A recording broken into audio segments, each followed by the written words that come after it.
Some 8 days after these sayings, he took along Peter and John and James and went up on the mountain to pray. And while he was praying, the appearance of his face became different, and his clothing became white and gleaming.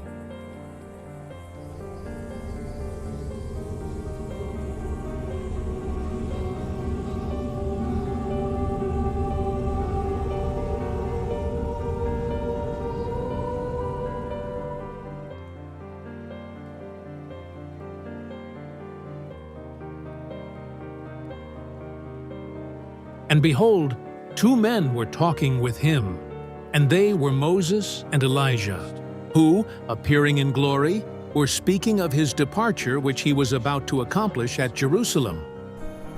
Now Peter and his companions had been overcome with sleep.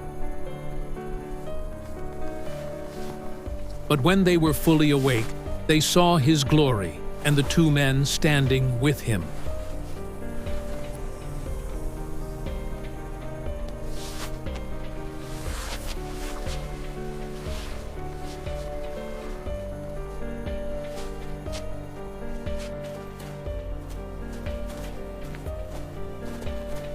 And as these were leaving him, Peter said to Jesus,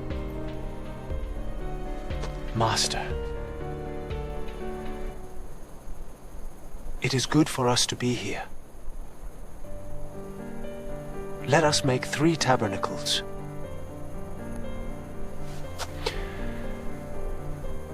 One for you, and one for Moses, and one for Elijah. not realizing what he was saying. While he was saying this, a cloud formed and began to overshadow them, and they were afraid as they entered the cloud. Then a voice came out of the cloud, saying,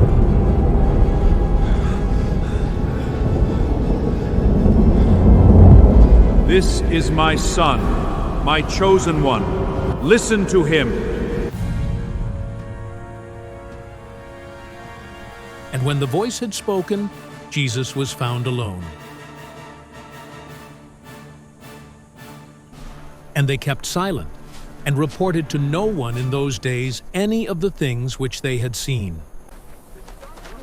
On the next day, when they came down from the mountain, a large crowd met him.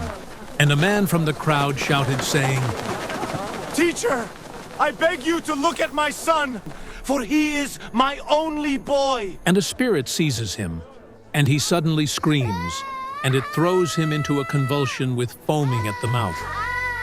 And only with difficulty does it leave him, mauling him as it leaves. "Stay with me. I've got you." "I begged your disciples to cast it out, and they could not." And Jesus answered and said, You unbelieving and perverted generation. How long shall I be with you and put up with you? Bring your son here. While he was still approaching, the demon slammed him to the ground and threw him into a convulsion.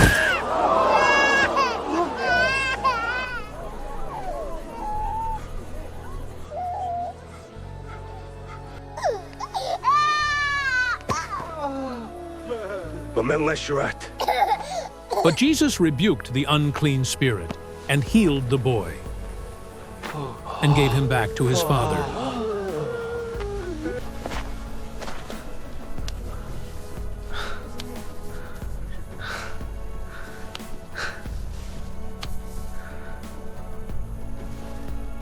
And they were all amazed at the greatness of God. But while everyone was marveling at all that he was doing, he said to his disciples, Let these words sink into your ears. For the Son of Man is going to be delivered into the hands of men. But they did not understand this statement, and it was concealed from them so that they would not perceive it. And they were afraid to ask him about this statement. An argument started among them as to which of them might be the Why do you always greatest. claim to be the greatest?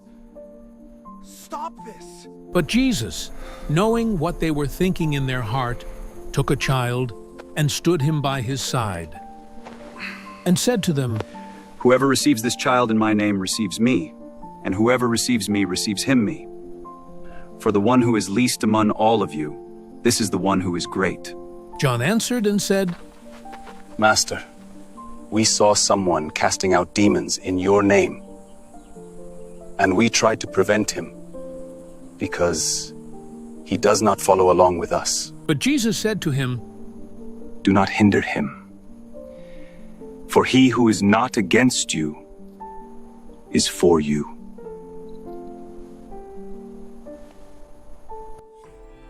When the days were approaching for his ascension, he was determined to go to Jerusalem.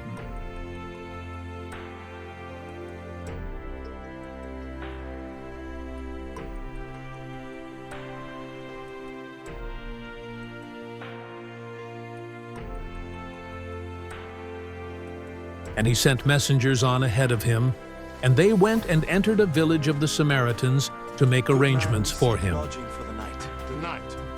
We will have none of your kind here. But they did not receive him, because he was traveling toward Jerusalem. When his disciples James and John saw this, they said, Lord, do you want us to command fire to come down from heaven and consume them?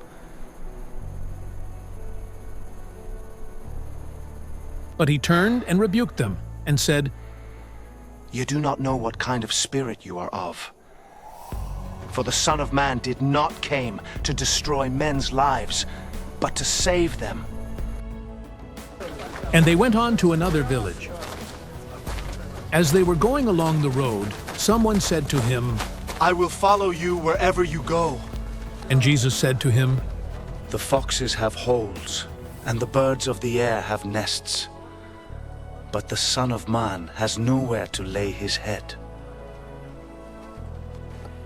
And he said to another, Follow me. but he said, Lord, permit me first to go and bury my father. but he said to him, Allow the dead to bury their own dead. But as for you, go and proclaim everywhere the kingdom of God. Another also said, I will follow you, Lord. But first permit me to say goodbye to those at home. but Jesus said to him,